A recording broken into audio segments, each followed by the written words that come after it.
Salam Bapak Ibu Saudara-saudara. Bersyukur untuk kasih setia Tuhan yang diberikan kepada kita semua. Kita diringankan langkah kaki kita. Pertama kita boleh bangun dengan tubuh yang sehat. Diringankan langkah kaki kita untuk datang beribadah, menyembah Tuhan, meninggikan Tuhan. Demikianlah seharusnya sebagai orang-orang percaya. Amin. Baik, saya mengajak kita untuk membuka Matius pasal 5 yang menjadi dasar perenungan kita. Matius pasal 5 ayat 21 sampai dengan 26. Firman Tuhan berkata demikian. Kamu telah mendengar yang difirmankan kepada nenek moyang kita. Jangan membunuh. Siapa yang membunuh harus dihukum. Tetapi aku berkata kepadamu, setiap orang yang marah terhadap saudaranya harus dihukum. Siapa yang berkata kepada saudaranya kafir harus dihadapkan ke mahkamah agama. Dan siapa yang berkata jahil harus diserahkan ke dalam neraka yang bernyala-nyala. Sebab itu jika engkau mempersembahkan persembahanmu di atas mezbah dan engkau teringat akan sesuatu yang ada dalam hati saudaramu terhadap engkau, tinggalkanlah persembahanmu di depan mezbah itu dan pergilah berdamai dahulu dengan saudaramu. Lalu kembali untuk mempersembahkan persembahanmu itu. Segeralah berdamai dengan lawanmu selama engkau bersama-sama dengan dia di tengah jalan, supaya lawanmu itu jangan menyerahkan engkau kepada hakim, dan hakim itu menyerahkan engkau kepada pembantunya, dan engkau dilemparkan ke dalam penjara. Lalu aku berkata kepadamu, sesungguhnya engkau tidak akan keluar dari sana sebelum engkau membayar hutangmu sampai lunas.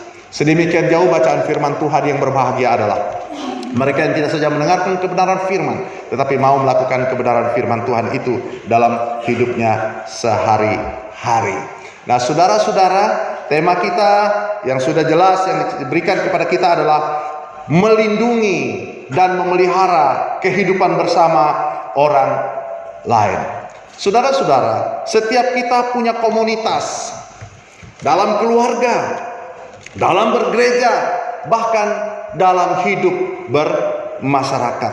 Nah, saudara, dalam kehidupan bersama ini kita pasti akan bersentuhan dengan setiap orang dengan berbagai karakter, dengan berbagai pemikiran yang berbeda-beda, kebiasaan yang berbeda-beda, suku, budaya yang berbeda-beda, saudara. Nah, saudara-saudara, dalam kehidupan bersama orang lain ini sulit dihindari adanya gesekan. Maka memelihara kehidupan bersama orang lain adalah hal yang sangat penting. Kita tidak bisa hidup sendiri-sendiri, saudara-saudara. Kata orang tua dulu, kalau mau hidup sendiri tinggal aja di hutan sana. Ya, tinggal aja di hutan sana. Ya, itu kata orang tua dulu, saudara-saudara. Tapi sekarang kalau bicara di hutan juga ada teman juga, saudara. Ada hiburan kalau mau tinggal di hutan, kan? Ada begitu kan di hutan, Bapak Ibu Saudara. Nah, saudara, sekarang ini kan ya saya jadi heran sedikit, bersyukur. Kenapa? Dulu itu monyet yang hitam itu susah bergaul dengan manusia. Beda dengan kalau kita pergi ke Sangih itu, monyet yang ekor panjang itu bergaul dengan manusia, kan begitu. Tetapi di daerah Sulawesi Tengah, khususnya Sulawesi Tengah itu, sekarang monyet yang hitam itu dekat sekali dengan manusia. Ya, sepanjang perjalanan, maaf kalau ada yang dari Sulawesi antara Palu dan Parigi itu menyusuri jalan kebun kopi. Nah, di kebun kopi itu kan pegunungan, Bapak Ibu Saudara. Nah, di situ sepanjang jalan itu banyak monyet-monyet yang dulu liar, tapi sekarang mau bersahabat dengan manusia. Nah, Bapak Ibu Saudara, apakah itu teman? Itu bukan teman, Bapak Ibu Saudara. Dia tetap sebangsa binatang, tapi bisa diajak sebagai teman, kayak binatang-binatang guguk di rumah, kan? Kita bisa ajak dia jalan-jalan. Saya punya guguk, punya ajak jalan-jalan. Jadi kayak model hiburan, saudara-saudara. Nah, saudaraku yang dikasih dalam Tuhan, tetapi Tuhan punya ketetapan. Tuhan punya ketetapan, saudara-saudara. Ketetapan bagaimana untuk hidup bersama-sama dengan sesama manusia, dan bukan dengan manusia, ya bukan dalam tanda kutip orang yang bukan manusia, saudara-saudara. Ketetapan Tuhan supaya kita hidup antar sesama manusia adalah itu dimulai dengan ucapan Tuhan kepada Adam. Apa yang dikatakan Tuhan kepada Adam? Tidak baik manusia itu hidup seorang diri saja. Aku akan menjadikan penolong baginya. Singkat cerita, Tuhan menjadikan Hawa dan memberikan Hawa itu kepada Adam. Untuk siapa? Untuk tinggal bersama-sama, hidup bersama-sama, saudara. Ya, hidup bersama-sama. Nah, saudara-saudaraku yang dikasihi dalam Tuhan, namun disadari bahwa hidup bersama itu berpotensi terjadi kesalahpahaman, terjadi perselisihan yang mengakibatkan apa? Amarah seseorang. Maka tema khotbah pagi ini, Bapak Ibu Saudara-saudara, ya, tema khotbah pagi ini untuk kita yang perlu mendapatkan perhatian dari kita adalah bagaimana kita bisa melindungi dan memelihara kehidupan bersama orang lain, tentunya dengan sesama kita. Nah, saudara-saudara, bila setiap kita dapat menjaga dan memelihara kehidupan bersama, maka dipastikan akan tercipta satu kondisi hidup yang menyenangkan, dan kita akan merasa betapa bahagianya, betapa indahnya hidup ini. Amin, saudara-saudara. Tapi kenyataannya di lapangan tidaklah seperti itu, Bapak Ibu Saudara-saudara. Di sini tidak ada. Di tempat lain, saudara-saudara, sesama orang Kristen cakar-cakaran, sesama orang Kristen saling menjatuhkan, sesama orang Kristen saling menjegal satu dengan yang lain. Sesama orang Kristen, wow, bukan hanya sesama orang Kristen, teracap kali para hamba-hamba Tuhan juga yang menyatakan diri sebagai hamba-hamba Tuhan juga, saudara-saudara. Ya, saling menjatuhkan satu dengan yang lain, saudara-saudara. Saudara, benarlah kalau firman Tuhan kita ini sedang berperang dengan penguasa kerajaan angkasa. Penguasa kerajaan angkasa itu selalu selalu apa? Ingin mengambil kesempatan, ingin membuat suasana menarik, menggoda, merayu orang untuk bisa mengikuti jalannya. Demikian juga dengan Tuhan. Tuhan juga menginginkan supaya anak-anaknya itu tetap berada pada jalurnya, dengar-dengaran dengan Tuhan, taat kepada firman Tuhan, melakukan firman Tuhan, setia untuk beribadah. Nah, saudara, mengapa kita perlu ibadah seperti ini? Sebenarnya ini bukan hanya sekedar kita menyembah Tuhan, ya, kita mengagungkan Tuhan, ya, tapi lebih daripada itu ada firman Tuhan yang diperdengarkan untuk kita perhatikan, cermati. Bukan hanya dengar, cermati, tapi kita lakukan.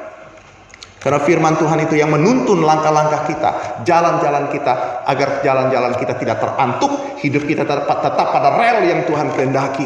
Kita ada hikmat dari Tuhan untuk mampu melawan segala bentuk kekuatan kuasa, pengaruh daripada kuasa jahat yang ingin menyeret kita untuk hidup tidak sesuai dengan apa yang Tuhan mau, saudara-saudara. Saudara, sebagai orang percaya, sekali lagi, Allah ingin kita perlu menjaga satu dengan yang lain, saling peduli, saling memperhatikan satu dengan yang lain. Pertanyaannya adalah bagaimana kita dapat menjaga dan memelihara kehidupan bersama orang lain, mulai dari lingkup yang terkecil kita, dalam keluarga kita, dalam bergereja, terlebih lagi dalam bermasyarakat. Saudara, nasihat pertama yang harus dilakukan oleh orang-orang percaya adalah, pertama, hiduplah bijak. Hiduplah bijak. Hiduplah secara bijak, saudara-saudara. Apa artinya hidup secara bijak? Hidup secara bijak artinya kita tahu mana yang benar, kita tahu mana yang tidak benar, saudara-saudara. Kita tahu mana yang berkenan di hati Tuhan, mana yang tidak berkenan di hati Tuhan. Saya selalu bilang, menyukakan hati sesama belum tentu menyukakan hati Tuhan.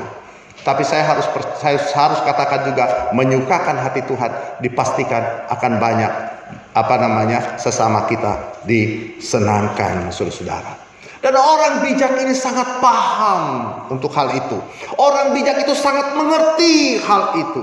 Makanya kalau kita ingin menjaga hubungan satu dengan yang lain, firman Tuhan yang pertama sebagai nasihat, hiduplah secara bijak. Amin, Bapak Ibu saudara-saudara. Hidup secara bijak. Karena orang bijak akan menjauhi apa? Menjauhi pertengkaran. Orang bijak tidak ada iri hati. Orang bijak akan senantiasa mampu mengendalikan dirinya. Itulah sebabnya firman Tuhan berkata, kamu telah mendengar yang difirmankan kepada nenek moyangmu, jangan membunuh. Siapa membunuh harus dihukum. Itu yang dikatakan dalam ayat 21, saudara. Saudara, hari ini mungkin kita tidak melakukan pembunuhan, saudara, atau kita tidak melakukan tindakan-tindakan atau perbuatan-perbuatan kekerasan yang mengakibatkan kematian seseorang. Tapi kita harus melihat akar terjadinya pembunuhan. Seperti kisah atau peristiwa terjadinya pembunuhan, ya. Pertama dicatat jelas dalam Alkitab, yaitu peristiwa siapa, Bapak Ibu saudara? Peristiwa Kain dan Habel. Pertanyaannya, mengapa Kain harus menghabisi Habel? Kenapa, saudara-saudara? Karena iri hati. Iri hati melahirkan tindakan pembunuhan. Coba perhatikan dalam Kejadian pasal 4 ayat 5 sampai dengan yang ke-7. Di situ dikatakan demikian. Tetapi Kain dan korban persembahannya tidak diindahkannya. Lalu Kain menjadi panas dan mukanya muram. Ayat 6, firman Tuhan kepada Kain, mengapa hatimu panas dan mukamu muram? Apakah mukamu tidak akan berseri jika engkau berbuat baik? Tapi jika engkau tidak berbuat baik, dosa sudah mengintip di depan pintu. Ia sangat menggoda engkau, tetapi engkau harus berkuasa atasnya. Saudara-saudara yang dikasihi dalam Tuhan, inilah yang saya katakan, inilah kasus iri hati yang berujung pada tindakan pembunuhan yang merusak hubungan satu dengan yang lain, saudara-saudara, merusak kehidupan bersama. Saudara, itu pun bisa terjadi dalam persekutuan kita. Itu pun bisa terjadi dalam komunitas kita, saudara-saudara. Nah, saudara-saudara, keadaan ini haruslah diwaspadai. Keadaan ini harus benar-benar dihindari oleh setiap orang percaya. Caranya bagaimana, Bapak Ibu saudara-saudara? Caranya adalah jaga hubungan. Jaga hubungan, kehidupan bersama dengan orang lain dengan baik. Dengan cara apa? Hiduplah secara bijak. Hidup secara bijak. Jangan sembrono untuk berkata-kata. Jangan ada iri hati, tetapi selalu melakukan hal yang apa? Melakukan hal yang baik. Dengan cara apa? Saling mengalah. Ya, saling mengampuni, mungkin seperti demikian, untuk menjaga hubungan satu dengan yang lain. Jangan pula cepat tersinggung. Orang Kristen ada nggak yang cepat tersinggung? Ada? Di mana? Katakan di samping kiri kanan. Sepertinya saya tahu apa siapa yang Pak Pendeta katakan itu. Ya. Terlebih lagi, ada nggak orang yang suka marah-marah? Hah? Di sini ada? Coba tunjuk siapa dia? Saudara-saudaraku yang terkasih dalam Tuhan, marah itu manusiawi. Tapi kalau kita tinggal dalam kemarahan, itu namanya kebodohan. Marah itu manusiawi. Kalau kita tinggal dalam kemarahan, itu kebodohan, Bapak Ibu Saudara. Jadi Bapak Ibu Saudara, mari jangan sering mengucapkan kata-kata yang sembrono, saudara-saudara. Dengan kata lain, hiduplah secara bijak. Hidup secara bijak itu adalah mengucapkan kata-kata yang baik, mengucapkan kata-kata yang membangun, saudara-saudara. Mengucapkan kata-kata yang mengencourage seseorang, mendorong seseorang, bukan menjatuhkan seseorang, saudara-saudara. Nah, saudara, itu yang dikatakan dalam ayat 22, firman Tuhan mengatakan demikian. Tetapi aku berkata kepadamu, setiap orang yang marah terhadap saudaranya harus dihukum. Siapa yang berkata kepada saudaranya kafir harus dihadapkan kepada mahkamah agama. Dan siapa yang berkata jahil. Apa sih jahil itu, saudara? Apa sih jahil itu? Ini, nah, saudara, ini jahil ini, ya itulah kata-kata yang sembrono itu. Kalau kita lagi marah kepada seseorang, tempat lain itu, betapa sering kita mendengar orang itu kalau sudah marah kepada pembantunya, marah kepada sopirnya, marah, tolol kamu. Di sini nggak ada baik-baik di sini. Ya, tolol kamu. Apalagi sambil kata tolol, tolol apa saudara? Bego kamu.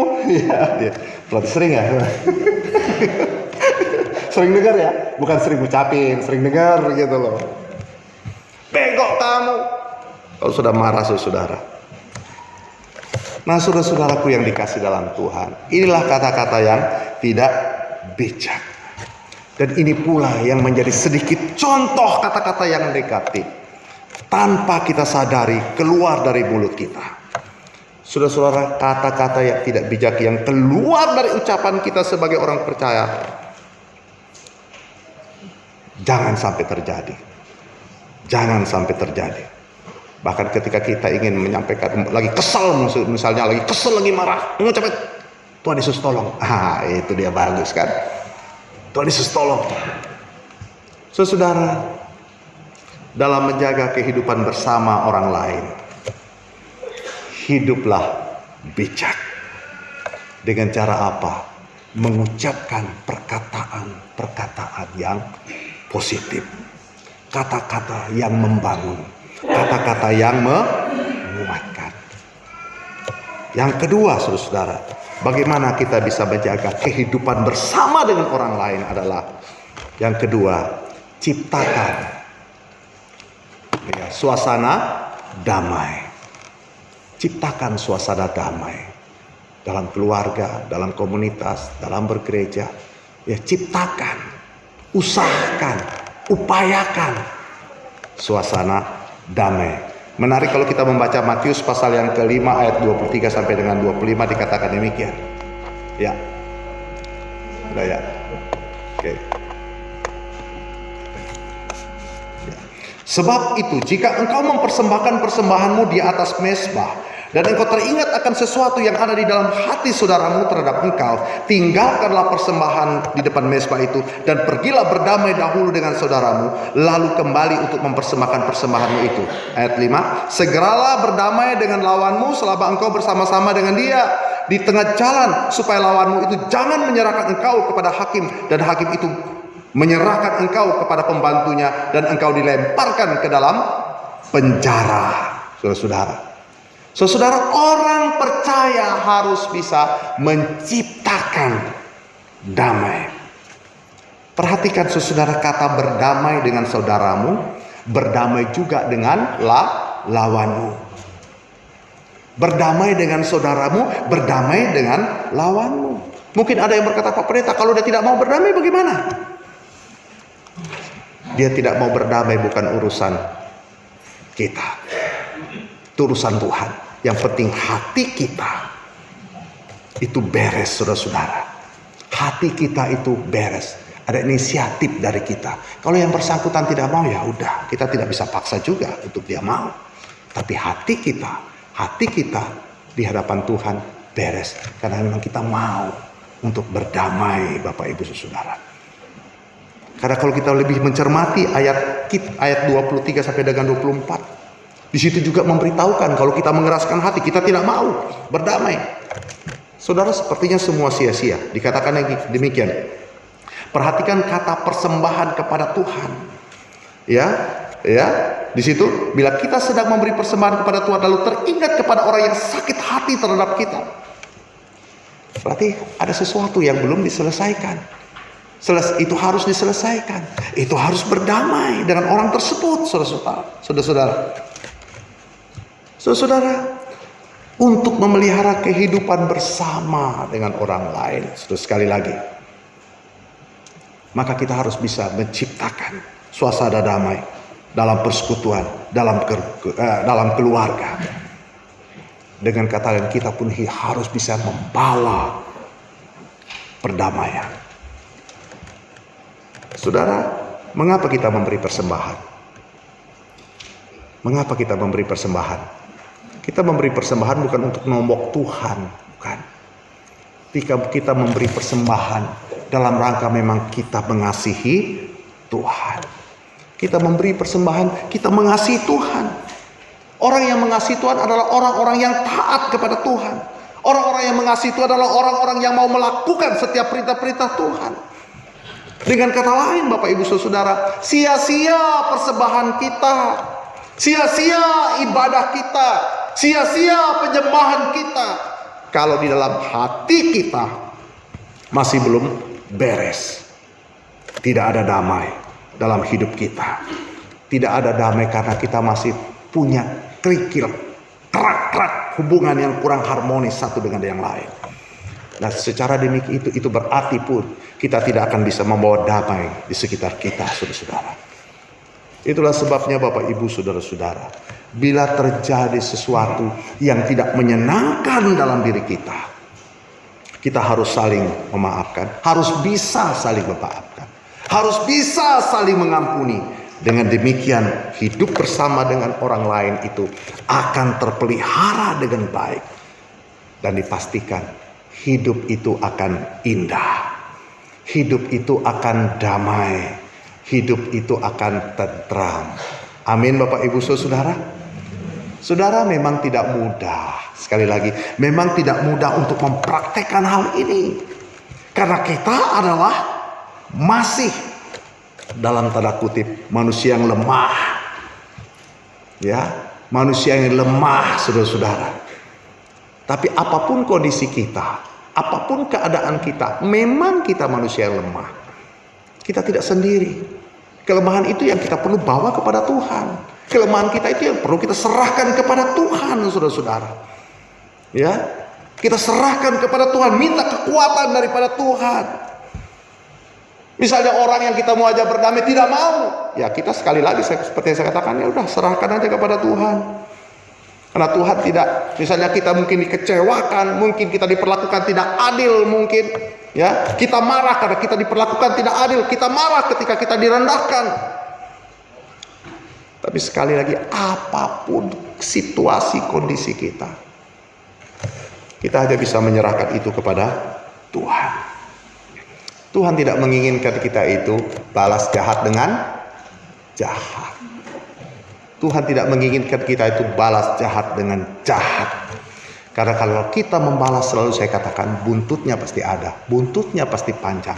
Tapi kalau Tuhan yang membalas, itu pasti tuntas, saudara-saudara. Dan akan banyak dampaknya Bapak Ibu saudara. Ketika amarah itu terus menguasai kita. Dan dampaknya, kita menginginkan kematian orang yang tidak suka dengan kita. Kira-kira seperti itu. Ya, barangkali kita berdoa, Tuhan, matikan dia. Mungkin begitu. Sudah mengecewakan saya dan sebagainya. No. Serahkan kepada Tuhan. Serahkan kepada Tuhan. Biarlah kehendak Tuhan yang jadi. Karena selalu saya mengatakan, setiap peristiwa yang terjadi diizinkan Tuhan atas hidup kita, itu punya maksud-maksud indah. Mungkin saat ini kita tidak paham, kita tidak mengerti, tapi pada saatnya Tuhan akan nyatakan. Tetapi yang Tuhan inginkan bagi kita adalah, tetaplah pada jalur yang Tuhan kehendaki. Tetaplah kamu pada rel yang Tuhan kehendaki. Taati kebenaran firman Tuhan, saudara-saudara. Saudaraku yang dikasih dalam Tuhan, sekali lagi sebagai orang percaya, hidup kita itu bukan hanya terpasrahkan kepada Allah, pencipta alam semesta, di dalam Kristus Yesus Tuhan kita. Tetapi paling tidak hidup kita sebagai orang percaya, kita harus menghidupi Kristus, kasih Kristus. Biarlah kasih Kristus menguasai hidup kita. ketika kasih Kristus menguasai hidup kita, Bapak Ibu Saudara, maka kita akan dimampukan untuk menghadapi setiap kesulitan apapun dalam hidup ini, dan kita pun bisa bernyanyi. Kira-kira nyanyi apa? Kira-kira lagu apa yang pas? Geseri Bekasi ini suka menyanyi, karena Ibu Gembalanya dulu suka ciptakan lagu, ya kan? Suka nyanyi, kan gitu kan? Dipastikan jemaatnya suka nyanyi. Kita semua itu suka nyanyi. Jangan kalah seperti orang India, saudara-saudara, nangis pun nyanyi, ya kan? Nangis pun nyanyi, saudara-saudara. Apalagi jatuh cinta, lebih kuat nyanyinya. Nah, orang percaya juga harus kuat nyanyi. Nah, kira-kira ketika kita diperhadapkan dengan berbagai macam tantangan kesulitan kehidupan ini, lagu apa yang pantas, yang cocok kita nyanyikan? Seperti mengamuk ini orang Sulawesi. Seperti liturgi sudah nyanyi tadi, mengantar kita nyanyi tadi. Wow, luar biasa, saya suka cita. Pas dengan tema ini. Ya, lagu apa yang kita bisa nyanyikan ketika kita diperhadapkan dengan berbagai macam kesulitan, tantangan, dan kita lemah, kita tidak mampu. Tapi tolong aku Tuhan, agar aku kuat menghadapi semua itu. Kira-kira lagu apa? Segala perkara dapat ku tanggung. Ya.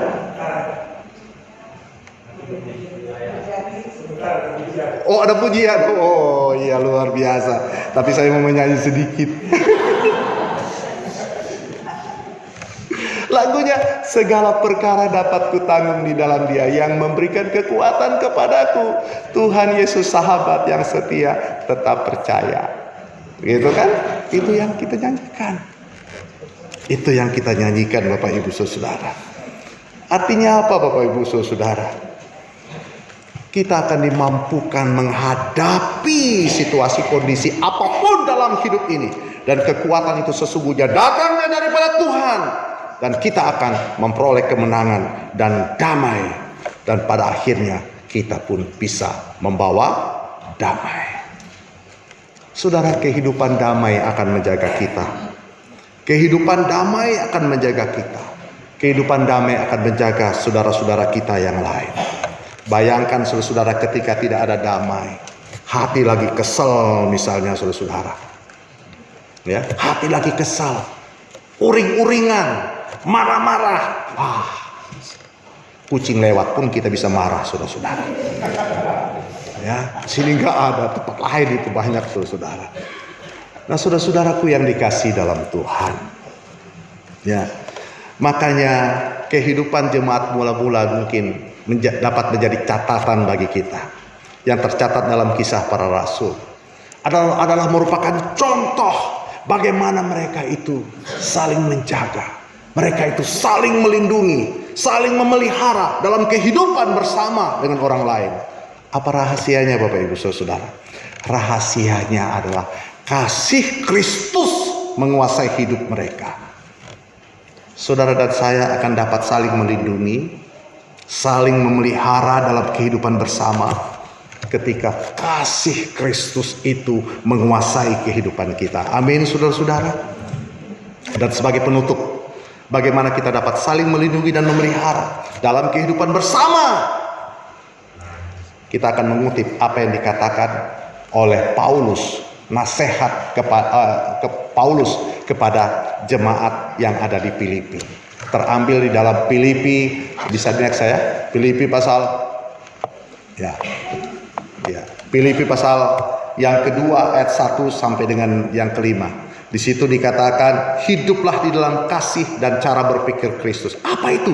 Nah, saya bacakan untuk kita Filipi pasal 2 ayat 1 sampai 5. Jadi karena dalam Kristus ada nasihat, ada penghiburan kasih, ada persekutuan roh, ada kasih mesra dan belas kasihan. Karena itu sempurnakanlah sukacitaku dengan ini. Hendaklah kamu sehati sepikir dalam satu kasih, satu jiwa, satu tujuan, dengan tidak mencari kepentingan sendiri atau pujian yang sia-sia. Sebaliknya, hendaklah dengan rendah hati yang seorang menganggap yang lain lebih utama daripada dirinya sendiri. Dan janganlah tiap-tiap orang hanya memperhatikan kepentingannya sendiri, tetapi kepentingan orang lain. Ayat 5, hendaklah kamu dalam hidupmu bersama menaruh pikiran dan perasaan yang terdapat juga dalam Kristus Yesus. Dan seterusnya, dalam rupa Allah dia mengosongkan dirinya, mengambil rupa. Saudara, artinya apa Bapak Ibu Saudara? Arti dari nasihat firman Tuhan ini adalah bahwa selesaikan setiap permasalahan dalam berbagai macam situasi, kondisi apapun mungkin yang membuat engkau sakit hati, kecewa dan sebagainya, didasarkan di dalam kasih Kristus, saudara. Dan jujur, tidak ada masalah yang tidak bisa diselesaikan jika dilandasi dengan kasih Kristus. Kasih Kristus harus menjadi rujukan kita dalam menyelesaikan setiap permasalahan dalam keluarga, dalam pelayanan, dalam masyarakat, misalnya dalam komunitas kita. Saudaraku yang dikasih Tuhan, beda pendapat, beda pandangan itu bisa terjadi. Tetapi sesungguhnya jika ada kasih Kristus, pasti akan terselesaikan. Pasti akan terselesaikan. Saya tidak panjang atau saya tidak banyak mampu mendefinisikan kasih. Tapi paling tidak 2-3 statement cukup. Kalau itu dilakukan akan indah. Apa sih kasih itu? Apa sih kasih itu? Bagi saya, kasih yang datang dengan suami istri, tolong saling pandang. Katakan, "Ma, Pa, kasih. Biar aku kurus, asal engkau gemuk." Coba yang itu, biar aku kurus, asal engkau gemuk. Kalau masing-masing punya komitmen seperti itu, "Pa, biar aku kurus, asal engkau gemuk." "Ma, biar aku kurus, asal engkau gemuk." Kira-kira ada yang kurus nggak? Nggak ada kurus. Pasti semua gemuk, pasti semua sehat. Itu kasih. Kalau satu kurus satu gemuk, ya nggak apa-apa, mungkin dia diet. Tapi paling tidak aktualisasi kasih itu harus nyata dirasakan oleh pasangan kita. Itu kasih yang pertama. Kasih yang kedua apa? Kasih biar aku dicampakkan, asal engkau dirangkul Tuhan. Itu kasih. Saudara-saudara, sekali lagi memang tidak mudah, tapi itulah yang telah dilakukan oleh Kristus Tuhan untuk saudara dan saya.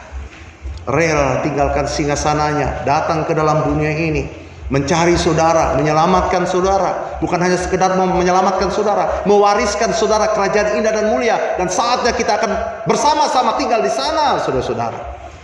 Itu kasih Kristus sampai dia mati, pada puncaknya mati di atas kayu salib untuk saudara dan saya. Bahkan ketika orang-orang memperlakukan dia dengan tidak adil, mencemooh, meludahi dan sumpah serapah, tapi luar biasa kata-kata yang keluar dari mulutnya. Kata-kata yang agung dan mulia. Dia tidak membalas. Mungkin satu saja malaikat diperintahkan untuk menghancurkan orang-orang yang telah melakukan hal-hal yang tidak baik, bisa habis semua orang-orang itu, tapi dia tidak lakukan itu. Tapi justru dia berkata, "Bapa, ampuni mereka, karena mereka tidak tahu apa yang mereka lakukan." Saudaraku yang dikasih dalam Tuhan, ini yang saya mau katakan untuk kita pada pagi hari ini. Kasih yang telah diberikan oleh Bapa, kita rasakan harus bisa juga teraktualisasikan secara nyata dalam kehidupan keseharian kita sebagai pengikut-pengikut Tuhan, sebagai pengikut-pengikut Kristus, saudara-saudara. Kasih itu menjaga hubungan satu dengan yang lain. Kasih itu membuat hidup akan lebih hidup. Kasih itu mendorong kita untuk melakukan pelayanan. Sekalipun pelayanan itu tidak mudah, pelayanan itu banyak tantangan, pelayanan itu banyak hal-hal yang mungkin saja mempressure kita. Sudah melakukan baik, dianggap tidak baik. Sudah mengerjakan baik, masih diceritakan lagi dan sebagainya. Tapi itulah bagian dari pelayanan. Karena dorongan kasih itulah yang membuat kita bisa mampu melakukan apapun pelayanan, sekalipun itu berat, saudara-saudara. bahkan antar hubungan satu dengan yang lain, Bapak Ibu Saudara. Intinya, betapa indahnya hidup di dalam kasih. Jika ada kasih, pasti ada tolong menolong. Jika ada kasih, pasti ada kepedulian di sana. Jika ada kasih, pasti ada memberikan pertolongan secara tulus. Jika ada kasih, tidak ada jegal menjegal, jatuh menjatuhkan satu dengan yang lain. Jika ada kasih, sekali lagi, tidak ada peristiwa viral minggu-minggu sebelumnya, saudara-saudara, yang dialami oleh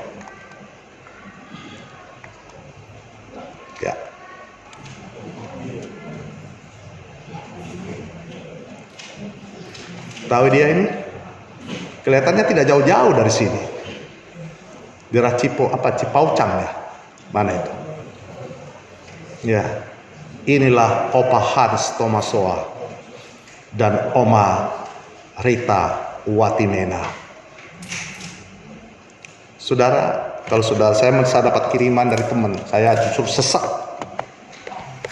melihat dia jemaat gereja. Silakan saudara cari nanti, search di Google ada ini. Ya, punya anak 3 laki-laki. Ya, menurut informasi opanya yang lebih dulu meninggal, baru mungkin omanya yang dulu meninggal. Kenapa? Karena mungkin tidak makan. Apa yang saya mau katakan? Di mana anak-anak mereka? Membiarkan opa oma seperti itu. Kemana anak-anak mereka? Mereka bukan orang sebelah, saudara-saudara. Mereka adalah anggota jemaat Kristen tentunya. Saudara-saudaraku yang dikasih dalam Tuhan, ini sangat memilukan hati, jujur memilukan hati. Saat mereka tidak ada, meninggal berhari-hari, sampai sudah beberapa hari baru ketahuan. Nanti sudah aroma bau, baru ketahuan telah dipanggil Tuhan tanpa didampingi oleh anak-anak mereka, saudara-saudara mereka. Mereka hidup berdua. Wow, pedih hati saudara-saudara. Tapi sebenarnya apa yang terjadi dalam diri opa dan oma ini hanya sebagian kecil. Masih ada hal-hal yang lain mungkin yang lebih tragis lagi. Tapi sesungguhnya yang saya mau katakan, apa yang terjadi ini sebenarnya sedang menggenapi apa yang telah difirmankan oleh Tuhan. Bagaimana manusia air zaman itu. Ya. Manusia air zaman itu sudah terambil dari 2 Timotius pasal 3 ayat 1 sampai dengan 5. Nanti bisa dicatat, bisa dibaca di rumah. Bagaimana manusia air zaman dalam 2 Timotius pasal 3 ayat 1 sampai dengan 5. Saya bacakan, diperhatikan dengan baik. Di situ dikatakan, ketahuilah bahwa pada hari-hari terakhir akan datang masa yang sukar. Perhatikan, manusia akan mencintai dirinya sendiri dan menjadi hamba uang. Mereka akan membual dan menyombongkan diri. Mereka akan menjadi pemfitnah. Mereka akan berontak terhadap orang tua dan tidak tahu berterima kasih. Tidak memperdulikan agama. Tidak tahu mengasihi. Tidak mau berdamai. Suka menjelekkan orang. Tidak dapat mengekang diri. Garang. Tidak suka yang baik. Suka mengkhianat. Tidak berpikir panjang. Berlagak mau. Lebih menuruti hawa nafsu daripada menuruti Allah. Perhatikan ayat yang kelima. Secara lahiriah mereka menjalankan ibadah mereka, tapi pada hakikatnya mereka memungkiri kekuatannya. Memang firman Tuhan berkata, jauhi mereka. Artinya apa? Ini peringatan, ini nasihat jauh-jauh hari sebelum terjadi. Ada itu hari-hari di depan itu bukan hari-hari yang mudah, Bapak Ibu saudara-saudara. Hari-hari depan adalah hari-hari yang sukar. Hubungan antar sesama kurang manis. Hubungan antara anak bapak kadang-kadang kurang manis. Hubungan antar saudara juga kurang manis, saudara-saudara. Tetapi bagi kita yang sadar akan hal ini, bagi kita yang paham tentang hal ini, mari Bapak Ibu saudara-saudara, berusahalah hidup di dalam kasih. hidup di dalam kasih, karena itulah yang diajarkan oleh firman. Bukan hanya sekedar pendengar, tapi berusahalah, berupayalah. Minta Tuhan kuatkan, minta Tuhan tolong. Agar aku bisa mengaktualisasikan kasih, agar aku bisa mengimplementasikan kasih itu secara nyata dalam hidup keseharian, di tengah-tengah keluarga. Suamiku merasakan kasih istrinya, istrinya merasakan kasih suaminya, orang tua suami istri merasakan kasih anak-anaknya, juga sebaliknya anak-anak merasakan kasih daripada orang tuanya. Sesama kita merasakan kasih kita satu dengan yang lain. Amin Bapak Ibu Saudara. Mungkin terlalu sering Bapak Ibu mendengarkan khotbah seperti ini yang disampaikan oleh gembala, hamba-hamba Tuhan. Tapi sekarang kok kita dengarkan lagi? Karena memang demikian. Harus diperdengarkan. Setiap waktu, setiap saat diperdengarkan. Kasus Opa Hans dan Oma Hans ini saudara-saudara, bukan puluhan tahun yang lalu terjadi. Baru minggu lalu. Apakah mereka tidak dengar firman? Dengar. Anak-anak tidak tahu firman? Tahu. Makanya setiap waktu, setiap saat diperdengarkan.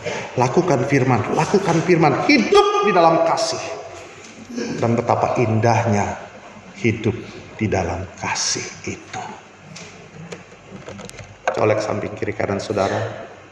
Lihat dia. Kita hidup dalam kasih ya.